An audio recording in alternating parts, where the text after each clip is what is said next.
What is up, you guys? Pineapple back with some tips and some tricks. First thing we're going to be talking about is gear. One, wear something you're really comfortable with. You don't want to be out there on the field, and the last thing you want is for you to be exhausted on the field when you're only 2 minutes in the game. Wear something you're comfortable with, whether if it's shorts, some cargo pants, a shirt, sweater. You don't need nothing fancy. Gloves, yes. I'll be honest, I don't know why the fuck we all wear gloves. It's the same pain, it just makes us feel more protected.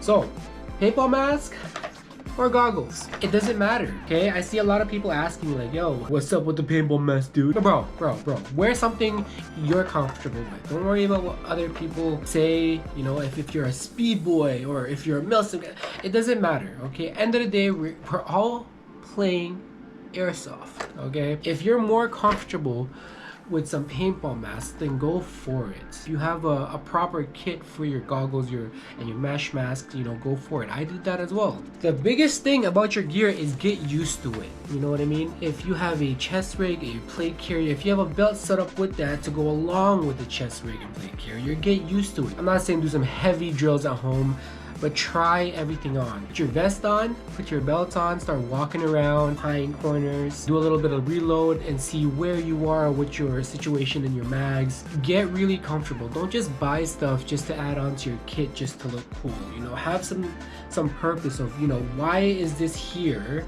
instead of like here. Starting out, for the new people, if you want to buy a chest rig, if you want to buy a plate carrier, please, I've seen too many of you guys on the field already. Don't buy the really cheap knockoff like vest that comes with like 3 little foldy folds right here for your M4 mags. Okay, they're not good. I think they're like $100 still. Okay, maybe not $100, but maybe they're like $60. They're just not worth it. You can't take those off. Even though if you can take those off, those big gaps right here from your chest muscles right to your shoulders, the way they hug that, it doesn't feel good in the long run. There is something better out there within that same price range.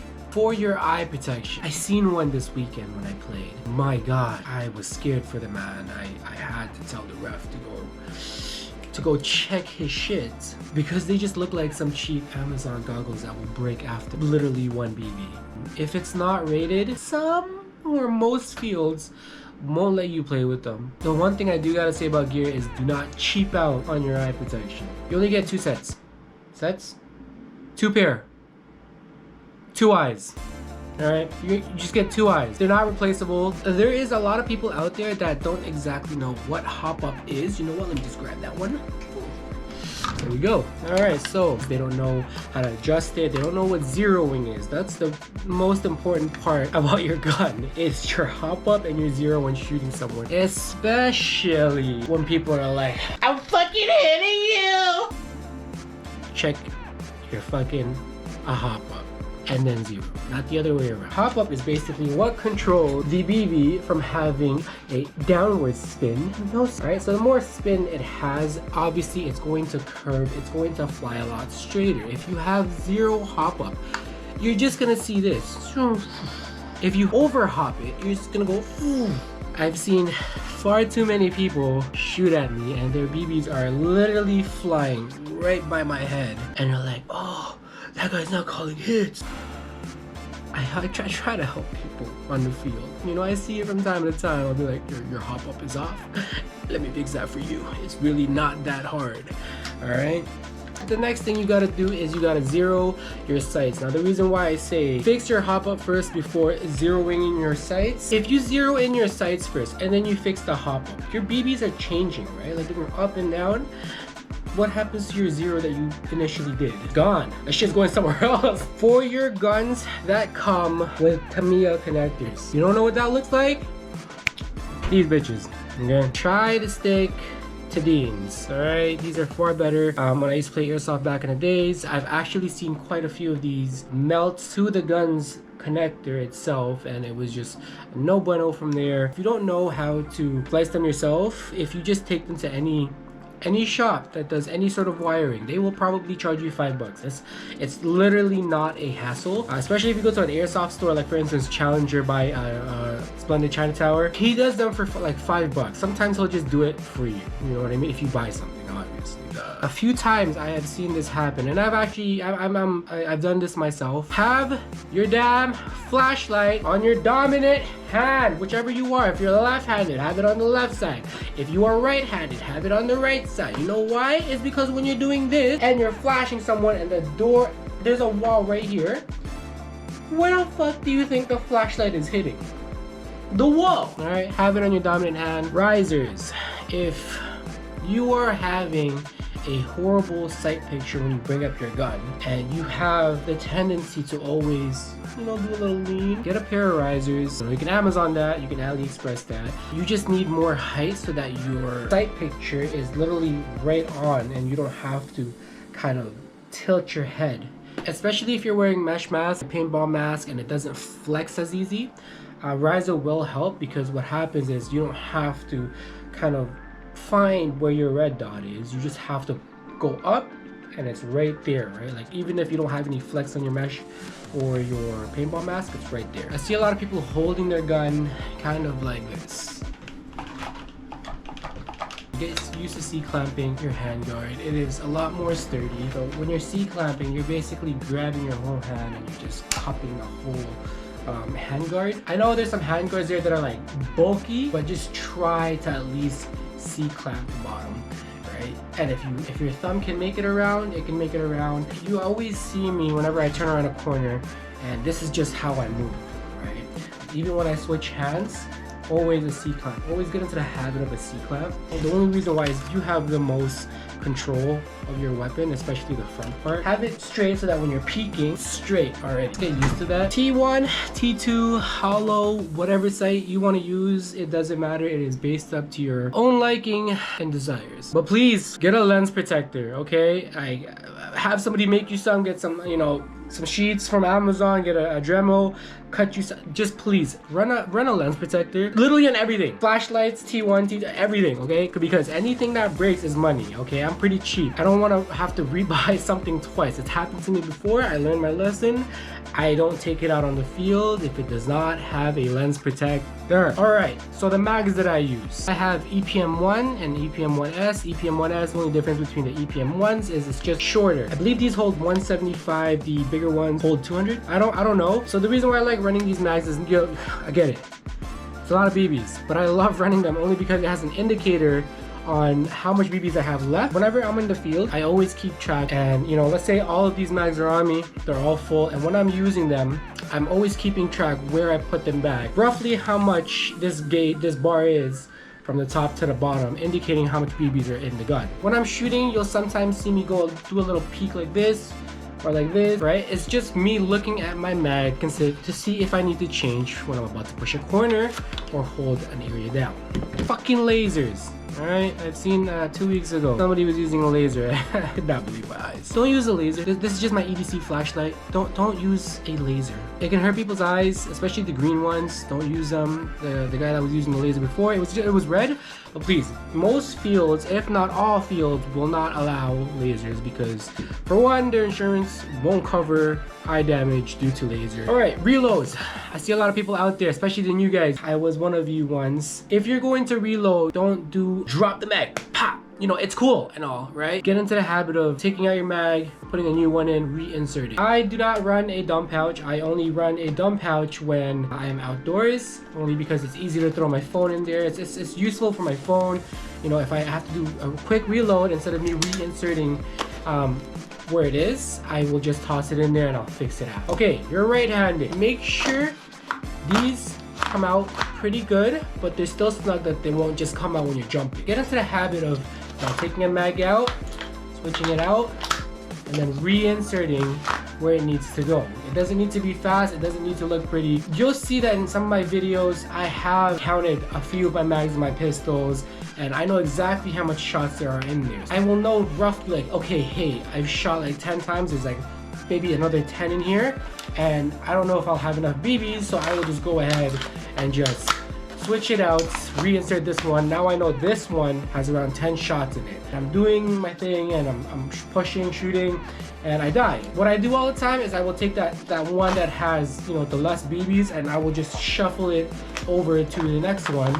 I'll put the fresh mag where it needs to be, and I'll just reshuffle them. The same thing goes with my belt setup. I've gotten so used to it that I don't need a dump pouch. A few BBs could save your life out there. There's an instance where I was running just gas mags, and I knew exactly how many BBs were in each mag every time I changed, because you can see them. Like these ones you kind of just have to memorize, but for the pistols you can see them, and you can kind of gauge how much is in there. And I ended up getting 2 kills with just a few BBs. I'm gonna demonstrate peeking with just my pistol, and the reason why I say that is because I don't have enough room in here, and I don't want to go downstairs. It's too cold to make a proper video because I don't have an external mic where you guys will be able to hear me pretty far away. This is a wall. I am basically having my gun already pointed up and ready to shoot. Know when to peek, what to peek, where your teammates are. It is really important because you don't want to friendly people. I've done it a few times, but they ran in front of me. All right, what am I saying? They ran in front of me. When you are peeking, always switch it up. Go high, go low. If you have a partner with you that is mwah. Sometimes in my videos, Ryan and I actually all the time, when we're together and we're about to peek a corner, he already knows to go low. He likes low. He likes going really low. I can't do that. I'm fat as fuck. I will go high. We will count. Not really loud. Just 1, 2, 3, peek. We both peek at the exact same time. If there's an enemy out there, or you know, on the other side, you're fucked. Yes, you might get one of us. You definitely won't get both of us. Okay, so having somebody peek with you is just a bonus. Learn to peek by yourself as well. Go high, go low. Your initial peek is how I do this is whenever I peek a corner that I know an enemy is going to be there or enemies, I will peek really fast and turn my flashlight on. The reason why I do that is when you peek and you put your flashlight on, 9 times out of 10, those guys are gonna duck. And when they duck, you already know where they're at, where they're ducking, how many people roughly are around that area. Some people will challenge you. I like those people. Makes it dangerous. That's fine. Challenge them back. Try to minimize your hitbox when you're peeking a corner. Don't just step out half your body, start shooting. No. Use as much of that wall as you can. Alright? Basically, if you have a wall right in front of you, you want to just have barely any part of your body showing. Most of the times when I peek, it's literally just my gun, probably half my face, and my arm. That is it. Getting hit. A lot of people ask me, if you're asking, does it hurt? Yes, it hurts, but not more than paintball. Okay, paintball is the diameter is pretty fucking huge. It's a lot more mass. This was just a 6mm BB. It just stings. Do not be scared to get hit. If this is your first time playing Airsoft, have somebody shoot you in like your stomach area, your chest, your arm. Don't be scared to get hit. When you're entering a corner in the hallway, in a house, whatever, shoot that motherfucker, okay? Take the trade, all right? It's always good to take a trade rather than to just go back to spawn and having that enemy cover more ground right behind you, because they will. Never, ever, ever blind. I've seen too many close calls, especially at my home field siege, which is closed down now. I'm so sad. Don't blind fire. I've seen a lot of people, you know, jam their rifle around a corner and a player's head is literally right there.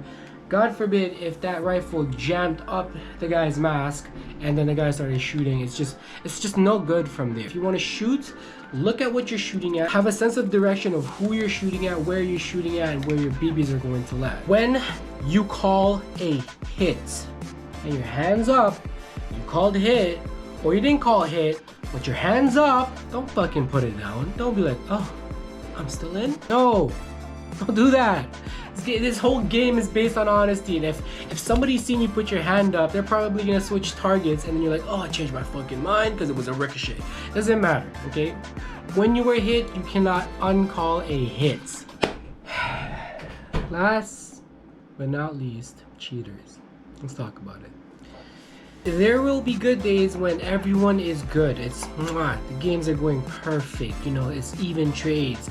No one's tanking any shots, no one's being a juggernaut. But before we talk about them, let's talk about you. If you don't hold yourself accountable for your own gear, and you don't know what your gear can do. Make sure your hop up is on point, make sure your zero is on point, because especially if you're using non-tracers or if you're using tracers, sometimes you won't even see your BBs over hop. And I've seen it happen to a lot of people where they're like, look, I'm shooting at this guy and he's not calling it. Probably going right over their head. Make sure everything is on point with your gun before you start accusing other people. When you do accuse other people, all right, my biggest cringe moment, are you gonna call that? Whenever people say that around me, Airsoft is based on honesty. If we don't have that, Airsoft is just a sport where who can take the most pain? If there are cheaters on your field, especially if you have a GoPro, show the ref. If you do not have a GoPro, kindly go up to the ref, point out who you think is cheating or has been cheating the whole day or half the day, and kindly ask them, hey, can you hit check this person when you're on the field? It's like, I'm shooting him, but he's not calling it. I'm not gonna expose the guy, but there's this one clip of just this one dude. We have so many clips of him. You gotta have some sort of standards to how you uphold yourself on the field. Have some respect, some honesty. Don't just go to Airsoft just to create drama. Nobody likes that shit. Yes, having people not call hits sucks, and it does ruin the game. It leads people to be either trigger happy, which in my case, I've done that. Try to be honest, wear some kit where you're gonna feel some gear. Don't over protect your body to where you can't feel if it's a ricochet or if it's an actual impact. When you get hit, say something good. In all of my videos where, you know, I'm challenging someone, they hit me, and I'm like, dude, good shot, thumbs up, little wave, you know, little heart, something to keep it positive. You don't know how giving a good vibe can rub off on other people that don't know you, you don't know them. It creates this happy atmosphere. It's like, oh my god, good shot, dude. Oh, thanks. Fuck. It's not that hard. I'm not saying do it all the time. If the guy who caught you in a crazy angle and just one-balled you, that is a good shot. Let him know that is a good shot. He deserves that. You will get cheaters in almost any field you play at. It is not a guarantee, but there are always one guy that just cheats his ass off. Think about it this way. If somebody went to your setup in your bag of BBs and they took literally one BB and they walked away in front of your face, would you pack up your stuff and let that justify how your day's gonna go? Are you gonna pack up? Are you gonna go home? Are you gonna bitch about it? No, let it go. Keep playing. Don't let that one BB stealer ruin your day and justify how your day is gonna go. Just let it go. With all that being said, the most important thing about playing Airsoft is just to have fun. Airsoft is a game. At the end of the day, we're not in a real life combat situation where we're gonna kill each other, and we're not really here to hurt each other. End of the day, we pay to shoot and get shot. You guys, until next time, if I missed anything, just down below, let me know. I'll talk about it in the next video. Peace!